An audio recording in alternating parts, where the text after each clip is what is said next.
Our civil servants can look forward to a 0.35-month mid-year bonus. Oh, that's higher than the 0.3-month bonus that they got last year. Some will also receive an additional one-time payment. Lower-grade officers will receive $200 on top of this bonus, while junior officers as well as operations support staff will receive a higher one-time payment of $400. The Public Service Division says Singapore's projected GDP growth of 3 to 5% this year was considered when deciding on these payouts.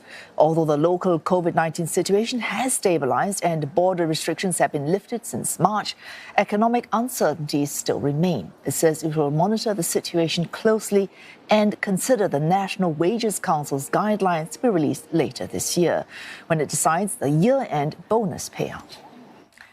And for more on this, we're joined by Adrian Chew, he's CEO and founder of Career Agility. Mr. Chew, this 0.35-month civil servant bonus compares to last year's 0.3-month bonus. How does that compare given the GDP projection for this year and also given inflation figures?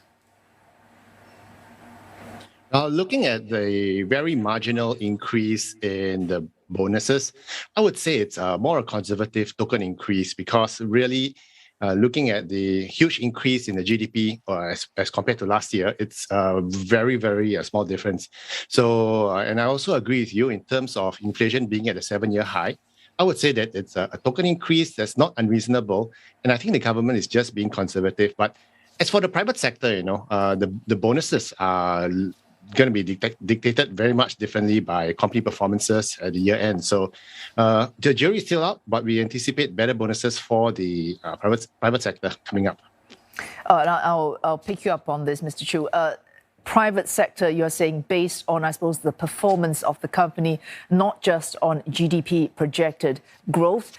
What else do private sector companies look at when they decide how much bonuses to give to their employees? Do they also use, for example, the 0.35 month to the civil service as a kind of benchmark from which they need to measure themselves? The private sector doesn't always refer to the government, the civil service bonuses as a benchmark. By and large, they benchmark against other competitors in the same industry. And they also look at the company performance at the year end, whether or not they've been hitting targets and whether or not they have achieved their goals for the year. So that's how private companies actually manage their bonuses. I think many people will be looking forward to your answer here. Now, given that the civil service adjusted salaries between 5 and 14% recently, can we expect the same thing for those in the private sector? How much more are we looking at for workers in the private sector?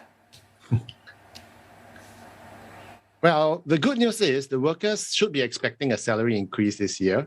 Signs indicate that the companies are planning to raise their salaries by an average of about 3.5 to about 6% this year, almost back to pre-pandemic levels. I highly doubt it'll reach the 14% that the government is giving their civil servants. But unless it's for roles that are highly competitive and difficult to source, for example, in cybersecurity. But it's a good thing, I believe, that the civil service is playing catch up with the private sector in terms of these larger increments. And especially with inflation, as I said earlier, at 3.3%, it's very, very high. And it's only going up. I think it'll help all around for both the civil servants as well as the general public if increments go up this year.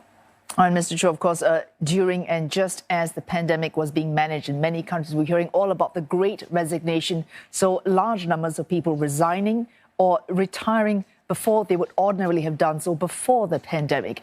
Of course, money is not everything, but money is a great deal. What the civil service is offering now, is that enough, do you think, to preempt this problem of more resignations and will help that sector retain staff amid a tight labour market and rising costs?